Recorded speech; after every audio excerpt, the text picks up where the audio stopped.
Dulu diterpa isu suami selingkuh, Zaskia Gotik mendadak jual rumah. Tentu masih lekat diingatan kala suami Zaskia Gotik dikabarkan memiliki anak dari wanita lain. Kabar ini pun membuat publik bersimpati terhadap Zaskia Gotik yang kala itu tengah hamil anak keduanya. Namun atas adanya isu tersebut, Zaskia Gotik tak memberikan klarifikasi apapun. Bahkan Zaskia Gotik hingga kini tetap menunjukkan keromantisan dengan suaminya, Sirajuddin Mahmud. Zaskia Gotik mendadak membuat unggahan di Instagram @zaskia_gotiks pada Kamis, tanggal 16 Februari tahun 2023, yang bikin geger netizen. Bagaimana tidak, Zaskia Gotik tiba-tiba saja membagikan postingan soal sebuah rumah yang dijual. Lewat caption, ia menjelaskan spesifikasi rumah yang dijualnya.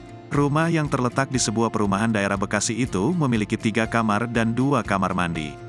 Rumah tersebut juga sudah dilengkapi lemari TV, lemari di 2 kamarnya, hingga kitchen set.